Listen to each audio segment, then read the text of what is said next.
Here's my review of the TV series Iron Fist.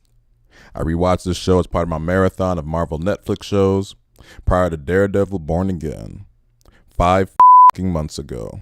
Yeah, this review unfortunately got big time delayed, as all the initial progress I made on putting it together a few months ago went bye-bye when my computer's hard drive got wiped. And it was right around the time where I had a bunch of other reviews and ranking videos to work on, so old Fisty had to wait. But in recent weeks, there's been a bit of a break in between new movies and TV shows that I have to watch, so I finally had time to complete my review of the Defender saga. Reviews for the other shows were done earlier this year. Now, I watched this show initially when it originally came out in 2017, with Season 1 in 2017 and Season 2 in 2018. He also appeared in The Defenders, which came out just a few months after the release of Season 1. This show was originally in a pretty tough position, as it had to follow the successful launch of the other Marvel shows in the Netflix Defender saga, with 2 seasons of Daredevil, a season of Jessica Jones, and a season of Luke Cage, with 3 out of those 4 collective seasons being excellent or better, and the worst of them all being Season 2 of Daredevil, which is still a decent watch. So old Fisty had a tough task of living up to the quality of those previous shows, and getting audiences excited for the Defenders a few months later. In this series, Danny Rand returns to New York City to fulfill his duty as the immortal Iron Fist. I am the Iron Fist. I am the Iron Fist. I am the Iron Fist. I'm the Iron Fist. Now, these Defender shows took a mostly grounded, non-campy approach to adapting these stories and characters. They went with this approach, obviously, for Iron Fist as well, but I don't think it was the right approach. Admittedly, I don't know a ton about Iron Fist from comic book lore, but I could tell you what I expect from him from the show. Him in that green and yellow karate pajamas enacting some vigilante justice. But that's not what's done here. For basically all this series, he's not in anything resembling the traditional Iron Fist costume, save for some minor flashbacks in Season 2. And I consider that to be a big problem. Some heroes are defined by the costume they wear. Luke Cage and Jessica Jones can get away with just wearing street clothes, but for characters like Daredevil and Iron Fist, not so much. Him being in the full Iron Fist costume wouldn't have solved all the problems here, but I believe it would have given the series some more oomph. Not only do you not get that costume, but on average, he only lights up his fist for a split second once an episode. Come to think of it, a character whose whole gimmick is his fist closed is pretty goddamn stupid. And I'm the Iron Fist. A lot of the time, the writing isn't doing Iron Fist, aka Danny Rand, a lot of favors. I'm the Iron Fist. In part, that does have something to do with the performance of Finn Jones as the titular hero. There was just a decent amount of times in Season 1 where his delivery wasn't really cutting it, and you combine that with some subpar writing, and you have a deadly combination. But I'm Danny Rand, and I'm the Iron Fist. I think Jones, and to some degree the character, get better as Season 1 goes along, and overall I thought he was fine in Season 2. The iteration of this character was best used outside of his own show. In The Defenders, he has fun, youthful energy and likability, and his enthusiasm for joining a team, compared to his mostly grumpy companions. Bulletproof. Blind ninja. Whatever it is you are. Classy. And he was great in his guest starring episode of Luke Cage Season 2. He just has a cool factor to him in that episode and great chemistry in his team up with Luke Cage. All I could think after seeing his appearances in The Defenders and Luke Cage was, where the was this writing for him in his own goddamn show? Season 1 will really have you asking this, as the performances and writing just aren't very good. The supporting characters in large part aren't much better, particularly in Season 1. You get stilted, wooden performances from Danny's childhood, now adult friends, Ward and Joy at Rand Enterprise, made worse by a lot of boring office building type scenarios and dialogue. None of the villains make much of an impact either. The only character who collectively comes out looking good in both seasons is Colleen Wing, played by Jessica Henwick. I say comes out good, but she was actually great.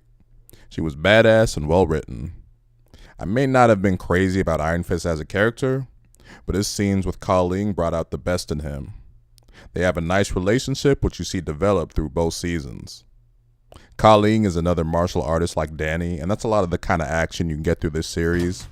Those fight scenes are solid enough, although Daredevil set the gold standard for these kind of fight scenes in a Marvel show, and these fights here can't touch those ones. With season 1, you mostly get a big fish out of water story. It's about Danny coming back to New York City after years of living like a monk in Kowloon. So there's a big culture clash when he tries to adapt to a high-functioning corporate business type setting. A lot of season 1 feels fairly repetitive in Danny's attempts to convince everyone that he is the real Danny Rand.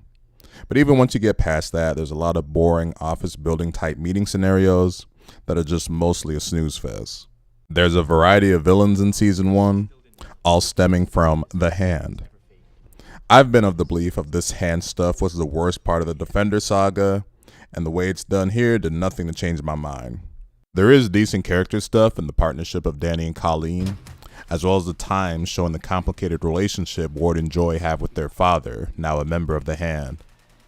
Season 1 of this show talks a lot about chi, which Danny needs to power up his fist. In traditional Chinese philosophy and medicine, qi refers to the vital life force or energy that animates the body and believed to flow through specific pathways within the body.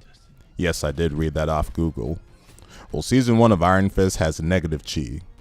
It was neither well directed or written, with a few bright spots though to keep it from being completely unwatchable.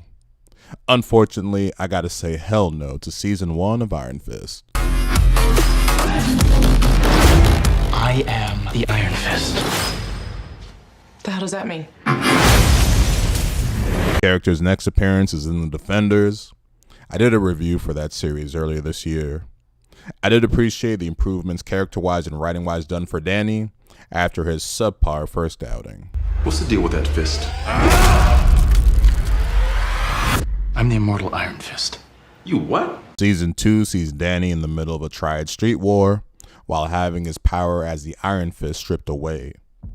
It would have been a real accomplishment for season 2 to be worse than season 1. Without boring y'all on all the details, the quality here is just undeniably better. Better performances, better writing, better pacing, helped by having 10 episodes as opposed to season 1's 13. The action also noticeably takes a step up in quality. Most of the fights are pretty well done. But this season didn't do much to make old Fisty any cooler.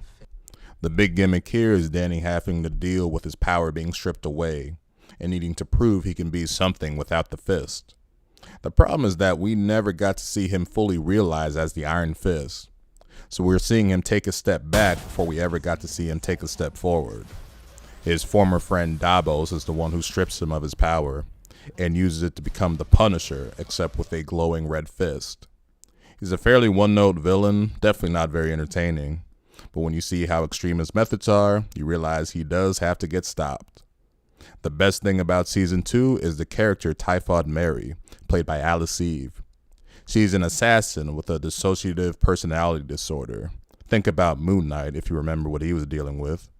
Meaning she has separate personalities that come out for an extended period of time. Her girly, sweet, nice side is Mary, and her cold-blooded assassin side is Walker. It was a great performance from Miss Eve, who is legit scary as Walker, even being part of a few holy shit jump scares that got me. Apparent development of alters. How many of these things?